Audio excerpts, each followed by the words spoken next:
Restez informés chaque jour avec Scoop FM. Désormais, suivez nos journaux sur nos chaînes partenaires à Lubumbashi sur Sky Radio, la 97.7 MHz, à 6h, 9h, 12h, 15h, 19h et 21h. Suivez-nous également sur la radio communautaire Moïseni chaque jour à 9h05, 10h03 et 21h juste. Le journal du Scoop FM passe aussi sur Kipushi 24 Radio à 8h30, 12h30, 16h juste, 18h30 et 21h30. Retrouvez-nous également sur Vox Congo. Téléchargez dès maintenant l'application Vox Congo pour rester informé en temps réel.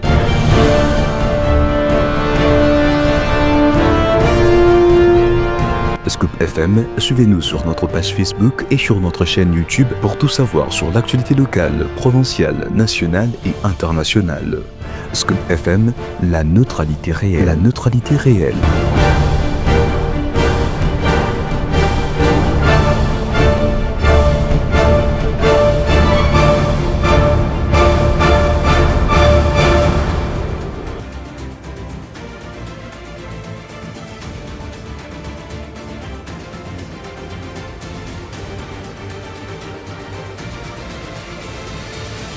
Vendredi 1er août 2025, mesdames et messieurs, bienvenue à cette nouvelle édition du journal. Je suis Nikez Umba à la présentation, sous la coordination et la supervision de Christian Moutrampa. Mise en place ce 31 juillet d'un comité de suivi de l'accord de paix entre la RDC et le Rwanda à Washington. Les détails sont également à suivre dans ce journal. Une fois de plus, bienvenue. La consolidation du mécanisme régional de certification a été considérée jeudi à Kinshasa par le ministre des Mines de la République démocratique du Congo lors d'une rencontre au niveau de la région des Grands Lacs comme un outil de lutte contre l'exploitation illégale des ressources naturelles. Le point central de la rencontre de ce jeudi 31 juillet 2025 à Kinshasa lors de la 8e réunion ordinaire des ministres en charge des mines des États membres de la Conférence internationale sur la région des Grands Lacs reste la consolidation du mécanisme régional de certification, principal outil de lutte contre l'exploitation illégale des ressources naturelles dans la sous-région, a déclaré Kizito Paga Bomba, ministre des Mines. Une autre actualité en bref, un comité conjoint de suivi de l'accord de paix entre la RDC et le Rwanda a été mis en place le jeudi 31 juillet 2025 à Washington. Il est composé de représentants de la RDC et du Rwanda ainsi que d'observateurs des USA, du Qatar, du Togo en tant que facilitateur de l'Union africaine et de la Commission de l'Union africaine. Selon les départements d'État américains, cette communauté mixte est chargée de recevoir les plaintes relatives aux violations de l'accord et de prendre les mesures appropriées pour y remédier. En culture, l'association socio-culturelle Luanzo Loi Mikuba soutient le gouverneur intérimaire du Haut-Katanga Martin Kazembe Choula. Les membres des comités national et provincial conduits par le président Eugène Kassato ont rencontré l'autorité provinciale en la salle de banquet du gouvernorat. Les détails sont à suivre dans cet extrait. Ils n'ont pas voulu rester en marge de l'élan de messages de félicitations et de soutien au gouverneur intérimaire Martin Kazembe Choula. Le comité national de l'association socio-culturelle Luanzo Mikuba, conduit par son président Eugène Kassato Afeki, a au cours de l'audience lui accordée ce mercredi 30 juillet 2025 dans la salle de banquet du gouvernorat, félicité de vive voix Martin Kazembe Choula pour son élévation à la tête de la province. Face à la lourde responsabilité le confiée par le président de la République, Félix-Antoine Tshisekedi Tshilombo et le vice-premier ministre de l'Intérieur, la communauté Luanzo Mikuba rassure le gouverneur Martin Kazembe Choula de lui apporter un soutien indéfectible tout au long de son mandat à la tête du Haut-Katanga. Nous sommes une association socio-culturelle et nous sommes prêts à l'accompagner dans les lourdes tâches qu'il a. Nous avons profité pour lui transmettre les félicitations de l'association. Ensuite, nous avons pu parler à propos de la paix, parce que c'est très important. Et nous lui avons demandé de tout faire pour qu'il y ait la paix dans la province. À cette occasion, un présent en signe de soutien a été remis à l'autorité provinciale par ses hôtes.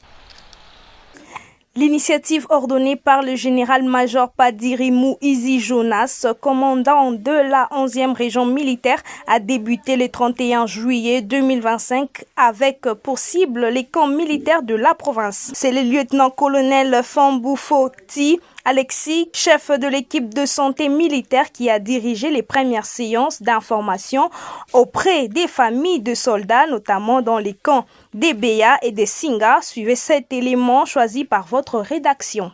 Dans un effort pour combattre l'épidémie de choléra dans la province du Congo, les forces armées de la République démocratique du Congo ont lancé une campagne de sensibilisation.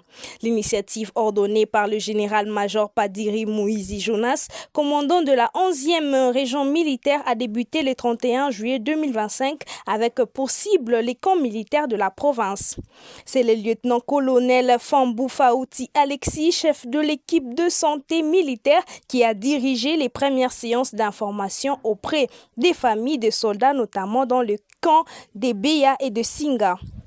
Le principal objectif est d'informer et d'éduquer la communauté militaire sur les moyens de prévention du choléra, une maladie directement liée aux mauvaises conditions d'hygiène. Les participants ont été sensibilisés à l'importance de la vigilance et de la détection précoce des symptômes comme la diarrhée liquide et la déshydratation rapide pour pouvoir alerter rapidement les autorités sanitaires.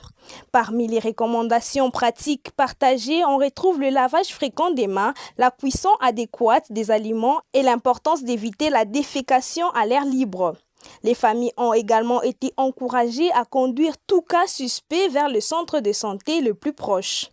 Cette campagne de sensibilisation devrait s'étendre aux provinces voisines du Kwilu et du Mai-Ndombe afin de freiner la propagation de l'épidémie et de renforcer la résilience des communautés militaires face à ce risque sanitaire. Pour finir, place à la revue des presses avec Gloire Diboué.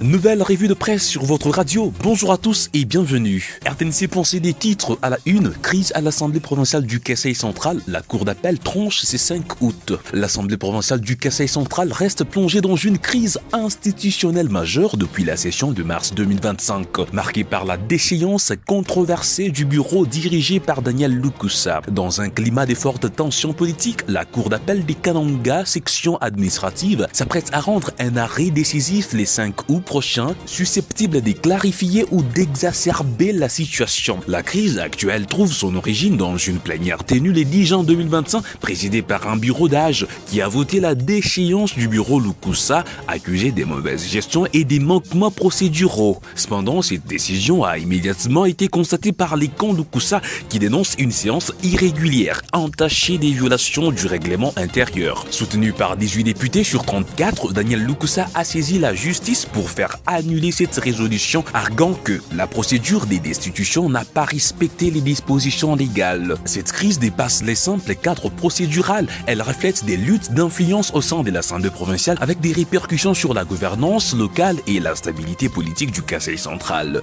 Pour le camp Lukusa, il s'agit de préserver la légitimité et d'éviter un précédent fragilisant les futurs bureaux. Pour ses opposants, la destitution était nécessaire pour rétablir un fonctionnement transparent de l'institution attendue sur ces médias en ligne.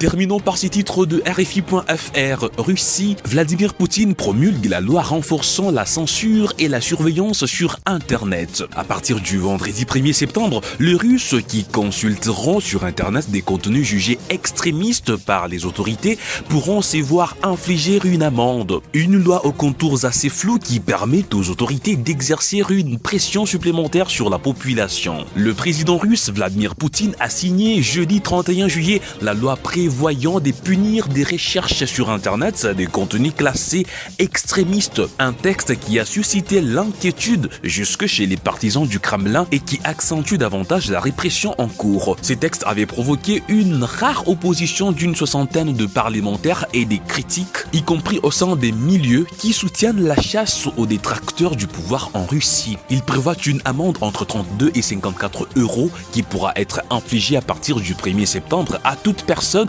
qui consulte sur Internet des contenus jugés notoirement extrémistes par les autorités. Ainsi prend fin cette revue de presse sur votre radio. Merci à tous de nous avoir suivis. Prochain rendez-vous demain. Au revoir.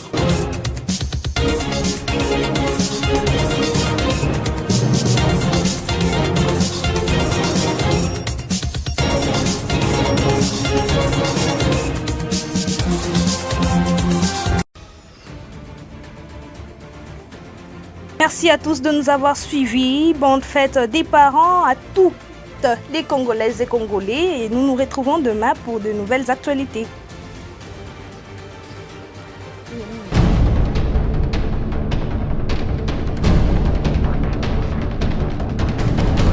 Restez informés chaque jour avec Scoop FM. Désormais, suivez nos journaux sur nos chaînes partenaires à Lubumbashi sur Sky Radio, la 97.7 MHz, à 6h, 9h, 12h, 15h, 19h et 21h. Suivez-nous également sur la radio communautaire Moïseni chaque jour à 9h05, 10h03 et 21h juste. Le journal du Scoop FM passe aussi sur Kipushi 24 Radio à 8h30, 12h30, 16h juste, 18h30 et 21h30. Retrouvez-nous également sur Vox Congo. Téléchargez dès maintenant l'application Vox Congo pour rester informé en temps réel.